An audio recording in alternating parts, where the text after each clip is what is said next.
about one chamber versus two chambers. Gotcha.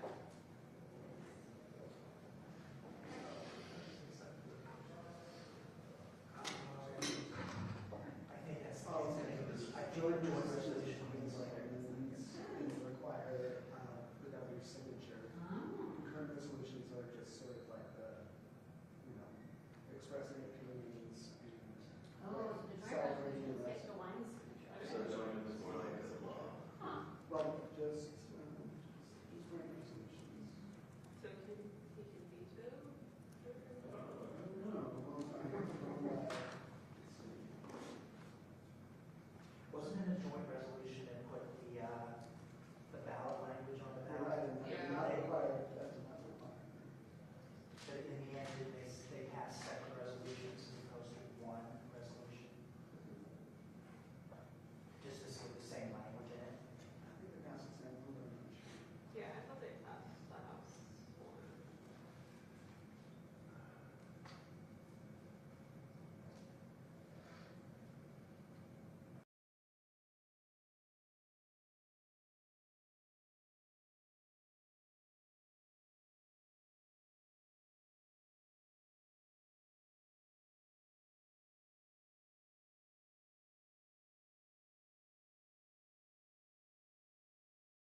For a few years, you know that this Article 5 process is something that I've been involved in both in terms of legislation, but also in some national efforts with other legislators. More to come on that later. But I want to thank Representative Workman for moving this issue forward in form of House Resolution 3, what that may mean to the national government, but certainly why it's important to the state of Ohio. So I will turn the podium over to Representative Workman. Thank you, Mr. Speaker. I have to thank the governor for being here with us today. I am very grateful. Also for the speaker's support in this process as we introduce House Joint Resolution 3. So about 2 weeks ago, I introduced this resolution in committee, and we are to this day receiving quite a bit of momentum on this, both in Ohio and nationwide. We have teamed up with the U.S. Term Limits organization, who operates on the national level, and they have helped with really creating some momentum among our grassroots and getting the word out that this resolution is moving in Ohio. So I'd like to introduce to you what this is. If you'll give me just a moment. Okay, so today I'm proud to discuss House Joint Resolution 3, a resolution recently introduced calling for congressional term limits. This is not a partisan issue, it is a people issue. Across Ohio and across the country, the demand for congressional term limits is strong and bipartisan. According to a recent survey, 78% of Ohio voters support term limits, and 77% support Ohio taking direct action to make it happen. Voters are tired of Washington politicians spending decades in office, disconnected from the people they are represented or they're elected to serve. They want change, and they're looking for that change right now. Let me take a moment to thank the two leaders. I already have done that. Governor DeSantis, Speaker Matt Huffman, both have been instrumental in the movement of this resolution here in Ohio, and it is a pleasure to stand with them here today. HJR 3 is a formal call from the state of Ohio urging Congress to propose an amendment to the U.S. Constitution imposing term limits on its own members. This resolution is part of a larger, growing movement among states to demand action. This message is simple. The states are watching, and we look for Congress to act. I want to take a moment to explain how Article 5 works in the U.S. Constitution. A joint resolution, like HJR 3, is a formal statement of the General Assembly. It does not require the governor's signature, but it goes through the same legislative process: committee hearings, floor votes in both chambers, and caucus discussions to gain the support needed to pass. Throughout this process, I've had the chance to engage in meaningful conversations with colleagues on both sides of the aisle. Many have shared stories from their districts where constituents are voicing frustration with the gridlock and entrenched interests in Washington. These conversations have reinforced what we already know. The people are ahead of politicians on this issue. They see term limits not as a partisan agenda, but as a common sense reform that will restore trust and opportunity in our federal government. I'm going to jump forward here and introduce to you Governor Ron DeSantis. I am sure you're looking forward to his thoughts on this movement. Thank you for your time. Thank you for being here. Please help me in welcoming Governor DeSantis. Well, thanks so much. It's Ohio and Florida, a very interesting relationship because we obviously have been a landing spot for people from a lot of different states. If you're down in Boca Raton, it's kind of like the sixth borough of New York, right? But you take a map of Florida, you can throw a dart and hit anywhere on that map and you will find people from Ohio. I mean, southern Florida, central Florida, northeast Florida, you name it, they're there. And I think I'm proof of that. My mom is from Youngstown. My dad went to Youngstown State after growing up in western Pennsylvania.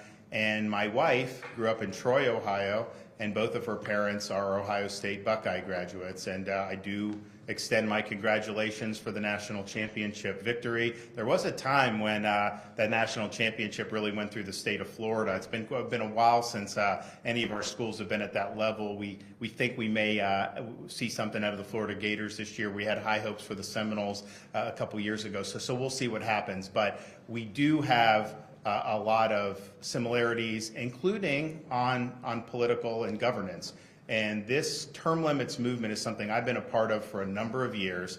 I served 3 terms in the U.S. House of Representatives prior to becoming governor. I always remind people that I've recovered from that experience, but that experience did leave a mark about how Washington works and how the incentives to do really good policy are just skewed away from that. People get up there and basically they're told you got to pay your dues, you got to stay there, and the seniority and the longevity, and people want that to be their career. We have members that have been there for 30, 40 years, including people like Nancy Pelosi. That is not, I think, how the founding fathers envisioned this. I thought they thought at the time, you're going to get on horseback from somewhere in Virginia and go up to New York, which is where the capital was originally, or go to Philadelphia, eventually Washington, D.C. That's not something you're going to want to be doing for 30 years. And so they talked about the need for term limits and decided, you probably don't need it. But I think that the incentives have really changed now. Even though Congress is almost universally disapproved of by the public year after year, 95, 98% of incumbents are reelected. It's not enough to say, well, people can just vote people out, because the incumbents have skewed the system and financing and campaign regulations to be able to make it difficult to dislodge them. But this Article 5 convention from the states is something that Florida has certified.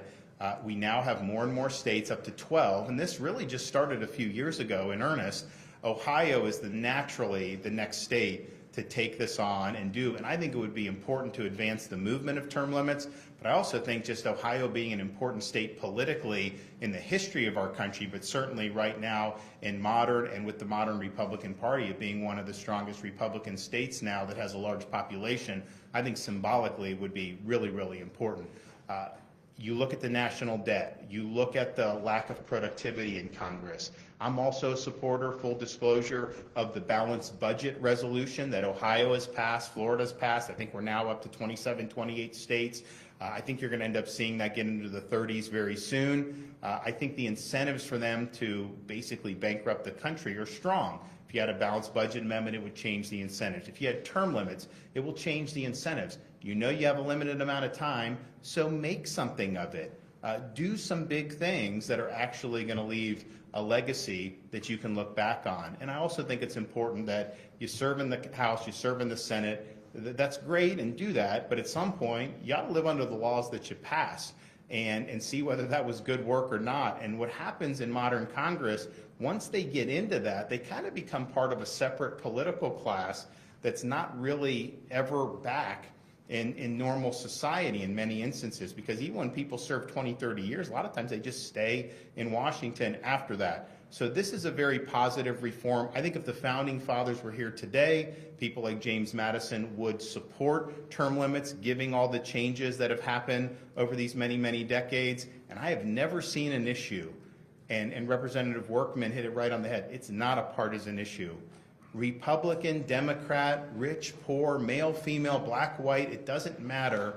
People support term limits. You ought to do the right thing for the right reason, but this happens to also be very good politics for the members of the Ohio legislature to sign up for, because people are going to want to see this as something that is that is getting legs, and it will get legs. And if Ohio comes, that's going to lead to many more states, I think, pretty shortly doing it. And as you build, you really, really have strong men. Now, people say, well, you've never done a convention of the states.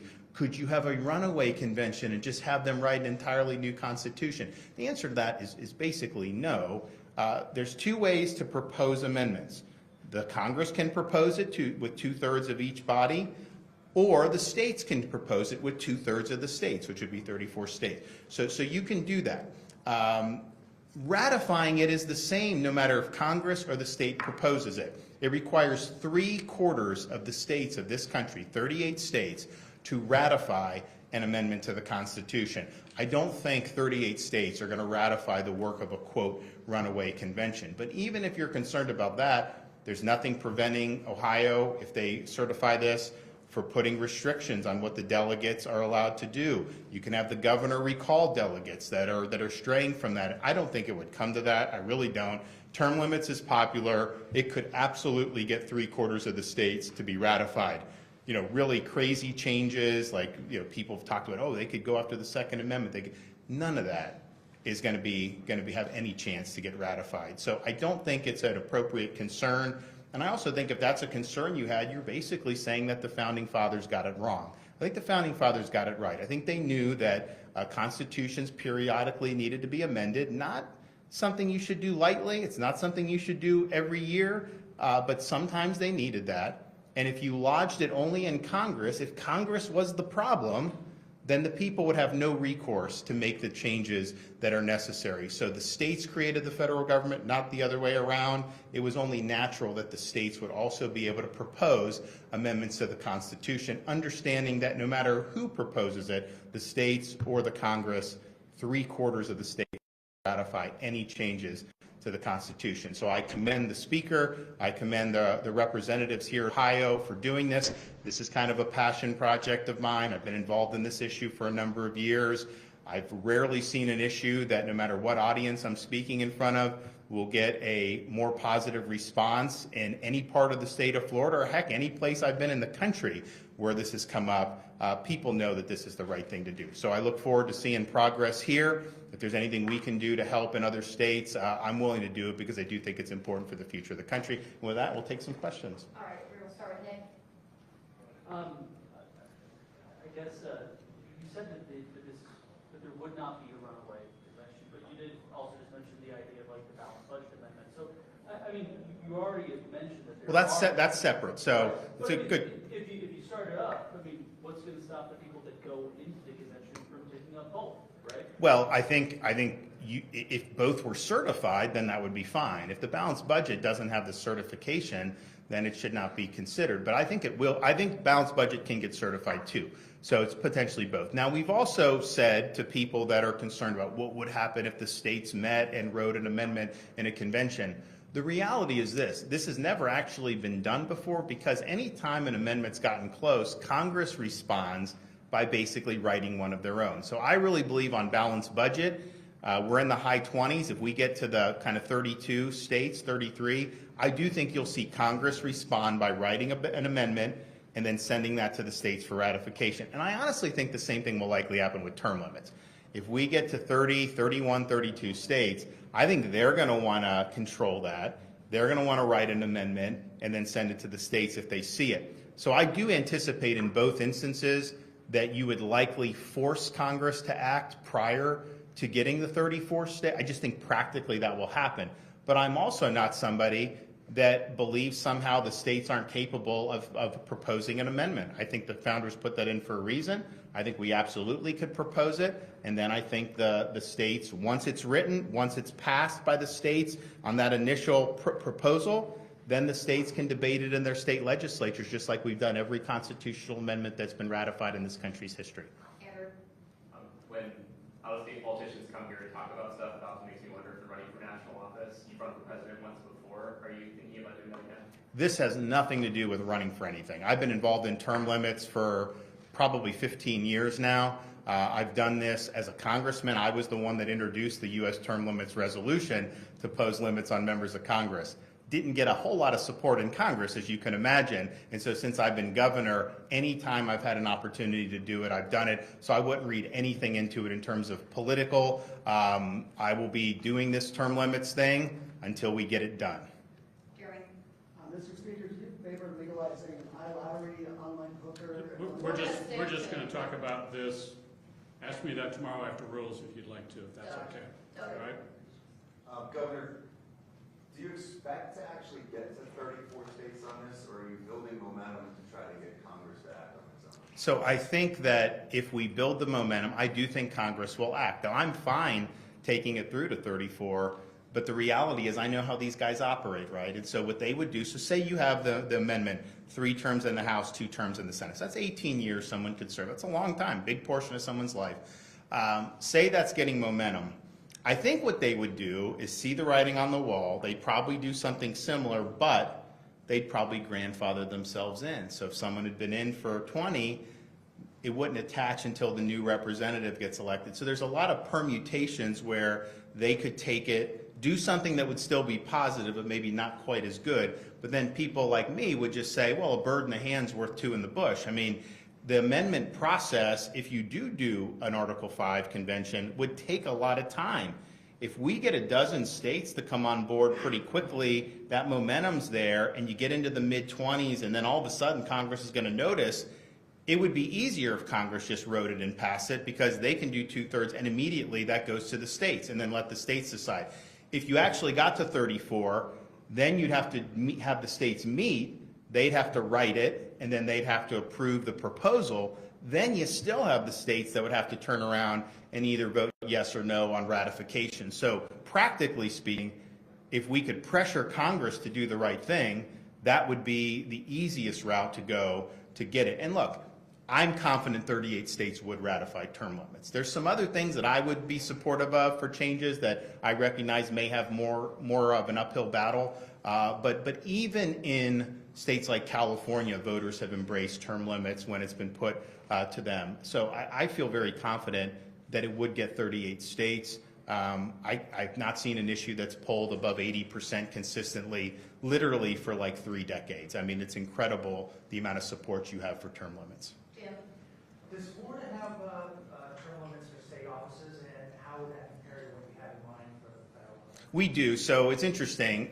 There was a voter-approved constitutional amendment in 1992 that provided term limits of 4 terms in the state house, 2-year terms, and 2 4-year terms in the state senate. So basically you get 16 years between the 2 bodies if that's what you wanted. That amendment also included similar term limits on the U.S. House and U.S. Senate. And other states were doing it at the time. That got challenged in court and went up to the Supreme Court, and the Supreme Court in a 5-4 decision said that states could not term limit their federal representatives. Now, it was a divided court. Justice Thomas wrote a very strong dissent. I'm not sure the court would come out the same way today as they did then, but I think that states should just be able to do this. I think if Ohio wants term limits for its U.S. Senate and U.S. House members, I do think that the voters of Ohio should be able to approve that as part of your Constitution. And so I disagree with term limits v. Thornton. I think the court could reevaluate that under the appropriate circumstances. But what's happened in Florida is you get elected, you know you have four terms in the House. It's not, I mean, most people stay for 4, not all. You have 4 terms. And then there's a speaker that's elected every 2 years, so you get 1 chance to be speaker for 2 years. Now, I'm not saying that's how the Congress would have to do it, and there's pluses and minuses to how Florida does it. But what I've seen is when folks come in, by and large, they're thinking about not that the fact they're going to get reelected for another 10 or 20 years because they know they're not. It's okay, how can I leave a mark, a positive, how can I make a positive difference for Florida? And I think the incentives have been better in Florida. I would put the productivity, certainly my first 6 years as governor, I'd put the productivity up against any state. I think it's been very, very strong. I'm not sure that would have been the case if you didn't have term limits. I just don't know. But I can say here as governor, our model has worked, and I think it's worked much better than what's happened in Washington. All right, we have 2 more. Danny? So Speaker Huffman, when Senator Heidi left office due to term limits, I spoke with him about this issue, and he said that he disagrees with term limits. Yeah. Saying he thinks voters support term limits because legislators have all this power, and we're going to return the power back to us. Well, none of this goes back there. The power goes to the bureaucrats, goes to the lobbyists, goes to the executive branch. That's what he said. Why? First of all, do you agree with that? Second of all, why wouldn't that kind of thing happen at the federal level? Sure. So yeah, I've spoke many times about term limits here in Ohio and the structure of what we have in place. I think right now there are maybe 5 members of at least on the Republican side in the House who have more than 10 years experience in the legislature. And I do think that a non-informed legislature empowers bureaucrats. The issue becomes the ability of legislators to act independently of those bureaucrats. And that's the whole concern. We get this sort of, well, they cozy up interest parties and the groups and things like that. And the analysis really is, and this is a little bit nuanced, but I think it's very fair. The farther away the government is from the people, the more important term limits are. And I think that, if people go to Washington, most people, they go for trips and tourism, things like that. But they really don't go and have an ability to affect what's going on in Washington. And in Columbus, we see a lot of people, most of us, I think just about everybody, goes home on Thursday. At least I come down Monday, go home on Thursday. We see our constituents on a regular basis wherever it is. When we go to church, when we're at the grocery store, all the time, somebody's there. And if you look at local governments, I think it's even more acute. We had a proposal a few years ago to have term limits for township trustees. And I tried to explain to somebody, there's only so many people who get up at 4 o'clock in the morning to go plow the roads. And usually that's one of the township trustees, at least in rural Ohio. So Washington is in serious trouble. We have a $36 trillion debt, and people can't really get their mind around how much $36 trillion is. There's a $120 trillion unfunded liability in the Social Security system. We started paying people who never went into the system. There are now more folks receiving money than paying in. And more importantly, there's no plan by anybody in Washington to solve that, at least none that people are talking about publicly. There's a lot of private meetings and people are buying, we ought to all do this and we're going to go out and say something, but we're going to get hammered for taking away whatever benefit that we're trying to do.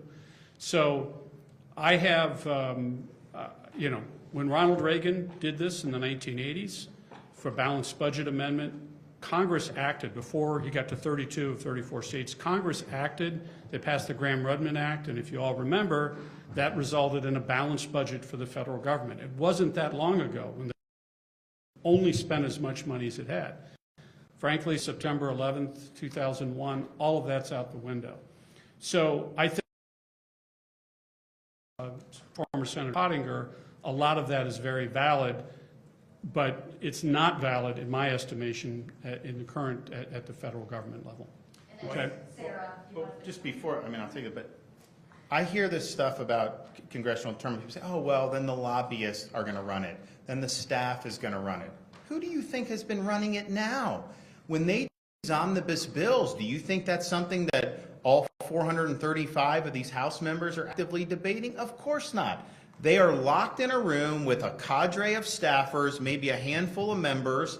They produce some monstrosity. It's almost like, you know, the white smoke at the Vatican. All of a sudden, an omnibus, we have one. And then they publish it, and then these guys vote on it like six hours later. 1,200 pages, 1,500 pages, 2,500 pages. So all of that is done by staff. Many of these folks have been there a long time. That's now without term limits. And then obviously, I don't think anyone is going to act like lobbyists are not a major part of the process up there. So I think if you have term limits, I think there'd be an incentive to maybe clean house with some people that have been there for a long time. There's always a balance. I mean, you want some institutional memory, and I think that that's good, but you also want people that bring fresh thinking and are not just going to say, we've always done it this way, but clearly, you talk about empowering the executive branch.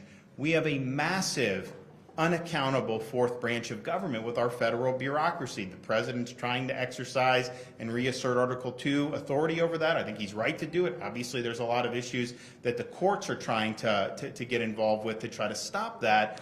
But the reality is the bureaucracy has grown more powerful and less accountable over these many decades without term limits. And in fact, these members of Congress, they're more likely to get reelected if they punt more issues to the bureaucracy, because they don't want to have to go on the record on some of these things. They can punt it to the agencies and then just say, hey, you know, the agency's going to make the decisions. And so that's what's happened now under the current iteration. So I agree you don't want staff running it. I agree you don't want lobbyists running it. And I agree you don't want a massive fourth branch of government. But that's exactly what we have under the current system.